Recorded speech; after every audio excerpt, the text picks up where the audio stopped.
Hello there, you're watching TVS News at 5. You're now with me, Douglas Elliot, and let's begin with our top story. Located at the southern tip of the state, the Sarawak Delta is now recognized as the 6th National Geopark under the National Geopark Development Program. Energy and Natural Resources Minister Datuk Sri Taqiyuddin Hassan said the recognition bestowed is an achievement, especially to Sarawak in the preservation of nature and sustainable management of geosite areas with extraordinary values. The recognition was made on June 20th during the National Geopark Working Committee meeting. The management of geoparks is in line with the objectives of the National Development Agenda 2030 and the United Nations Sustainable Development Goals. Covering an area of 3,112 square kilometers, the Sarawak Delta National Geopark is rich in unique rock landscapes with 28 geosites, biological diversity with 12 biosites, and culture with 14 cultural sites. The Sarawak Delta is also rich in biodiversity with Bornean endemic species such as the orangutan, proboscis monkey, and fairy rock geckos, as well as the rich cultural heritage from the Multicultural Society. Sarawak Delta is the 6th location recognized as a National Geopark after the Kinta Valley Geopark and Lenggong Geopark in Perak, Jerai National Geopark in Kedah, Kinabalu National Geopark in Sabah, and Labuan National Geopark. The Parti Pusaka Bumiputra Bersatu or PBB Supreme Council would first need to consider the views of the 3 Assemblymen in the Puncak Borneo Parliamentary Constituency in regards to its MP Datuk Willie Mongin's application to join the party. Its Vice President Datuk Sri Abdul Karim Rahman Hamzah said the final decision would be in the hands of its President Datuk Patinggi Tan Sri Abang Johari Tun Opang. The final say, of course, the Supreme Council and the President. Yeah. And before they make that decision, they will have to do a lot of consultation, including the grassroots, people from the grassroots, probably the top masyarakat. And of course, the Bidayu community, because that is a Bidayu.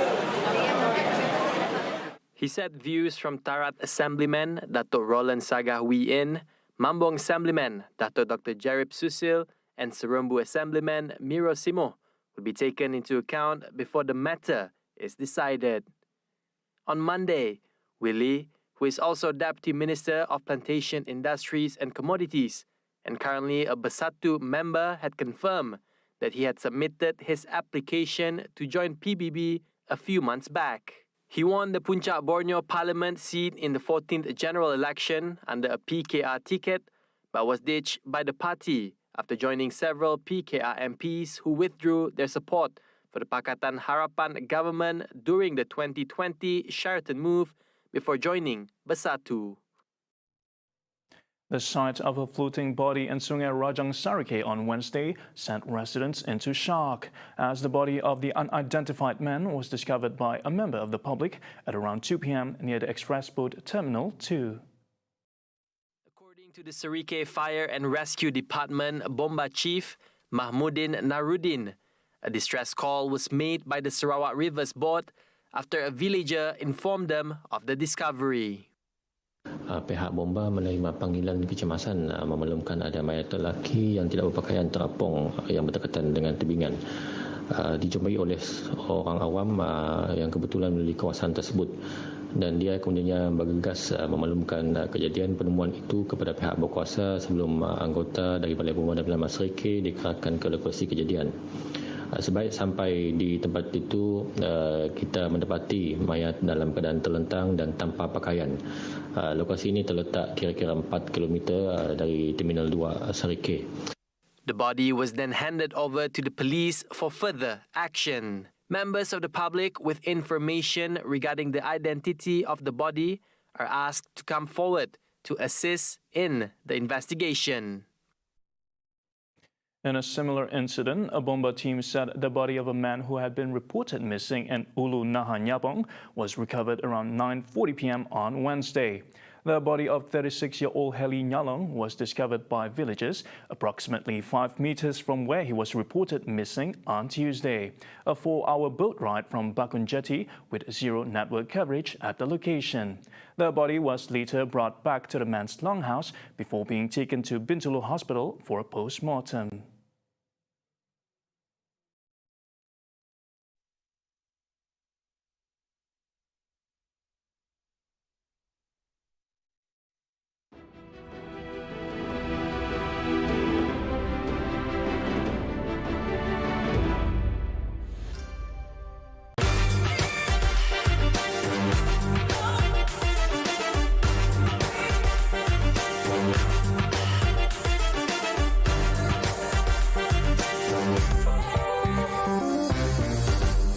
Istimewa minggu ini di TVS. Mega mendung di angkasa. Menggamit memori Allahyarhamah Adibah Nur, penyanyi, Mana mau pergi? pengacara dan pelakon. Cepat aku ni. Okey. TVS bawakan kisah cinta pertama Orchid semasa dia berusia 10 tahun. Oh, yang tu nama dia Mohsin. Orchid bertemu dengan Mohsin apabila Mohsin datang ke kampung untuk meluangkan cuti sekolah bersama abang dan makciknya. You look very nice today.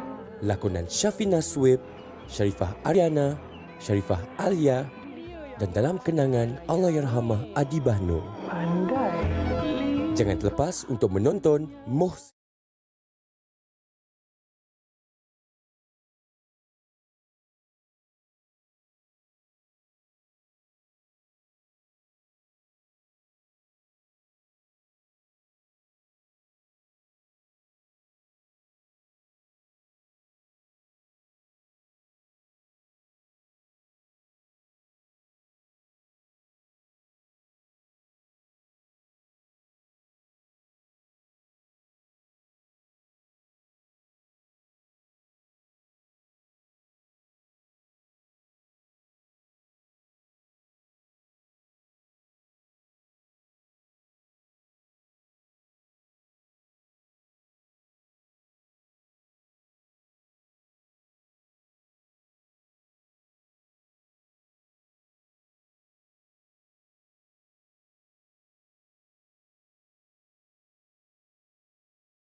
Welcome back.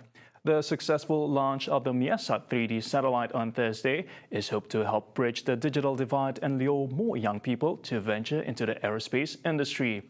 Prime Minister Dato Sri Ismail Sabri Yaakob said the launch of the satellite would improve internet penetration rates in suburban and rural areas across Peninsular Malaysia, Sabah and Sarawak. The Yang di-Pertuan Agong Al-Sultan Abdullah Riyatuddin Al-Mustafa Bilal Shah also congratulated the meaningful launch of the MESAT satellite this morning, saying that Malaysians will reap various socio-economic benefits with stable and high-speed internet.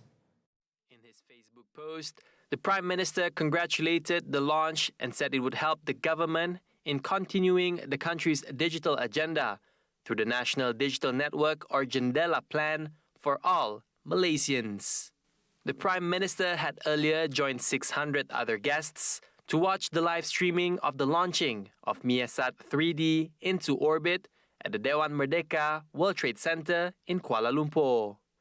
For Communications and Multimedia Minister Tan Sri Anwar Musa, the launch will enable Malaysia to achieve its 100% internet coverage target before 2025 and improve the quality of its broadband services. Meanwhile, Yang di-Pertuan Agong Al-Sultan Abdullah Riyatuddin Al-Mustafa Bilal Shah expressed similar hope that Malaysians will enjoy high-speed internet access. Pertama, memungkinkan kita mencapai coverage 100% bagi semua kawasan berpenduduk sebelum tahun 2025. Sebab beberapa bulan lagi kita dah boleh guna perkhidmatan ini dan dalam masa 3 tahun kita boleh capai coverage 100%. Yang keduanya, selain pada coverage 100%, kita boleh meningkatkan kualiti perkhidmatan jalur lebar yang menjadikan perkhidmatan high speed seperti mana yang kita gunakan rangkaian gentian optik yang sedang kita laksanakan di kawasan-kawasan yang maju. MEASAT 3D, which is MEASAT's 8th and most advanced satellite, costs 1.2 billion ringgit with a lifespan of 18 years and is expected to improve the communication services to Malaysia and regional countries. The satellite was launched on an Ariane 5 rocket from the Guyana Space Center, which is also called the European Spaceport, in Kourou, French Guiana, South America at 5:50 a.m. Malaysian time. People in Paktika province dug graves to bury the dead on Wednesday after a devastating 6.1 magnitude earthquake struck Afghanistan and claimed the lives of over 1,000 people and injured at least 1,500 others. International assistance has started trickling in, but the United Nations is calling for more help and donations to assist the country, which is already facing a variety of hardships. Afghanistan's deadliest quake since 2002 struck about 44 kilometers from the southeastern city of Khost, near the border with Pakistan. Mounting a rescue operation will prove a major test for the Taliban, who took over the country last August and have been cut off from most international assistance because of sanctions. The UN and International Committee of the Red Cross has delivered around 10 tons of essential medical supplies and medicines to the affected areas, along with surgeons and doctors. However, the United Nations is hoping more countries will come forward to provide humanitarian aid. The situation in the country is very difficult, and this does add to the burden. This does add a lot to a daily burden of survival in this particular setting. So I'm not optimistic today. I'm grateful. More needs to be done. Grateful to the donors who already reached out. And we are ready and responding on the ground. Internationally, Japan and South Korea have pledged assistance to help the country, with South Korea providing $1 million in humanitarian aid. BAYERN Munich have completed the much-anticipated signing of Senegal forward SADIO from Liverpool on a 3-year contract. BAYERN, who won a record-extending 10 straight league titles last season, have reportedly agreed to a transfer deal worth 40 million euros, including add-ons for the 30-year-old who had a year left on his Liverpool contract. Well, I'm very happy, like I always said from the beginning. And I came here, and I'm very, very happy to be here. Well, I think it was not easy, but of course it's normal. But I chose Bayern Munich because, first of all, when they was really interested on me, and I speak with my agent, of course, and the project for me was the best. Even though I had other offers, but for me, I think Bayern Munich is the right club and the right moment for me to move on and come here to do my best to help the team, of course, to win more trophies. The 30-year-old leaves Anfield after 269 appearances, having scored 120 goals in all competitions, a stellar return that helped the club to the Champions League title in 2018-2019 and the Premier League crown a season later. The forward became Bayern's third signing of the close season, following the arrivals of Ajax Amsterdam duo Ryan Gravenberch and Noussair Mazraoui. And that's all the time we have for TVS News at 5. I'm Douglas Elliot. Thank you for watching.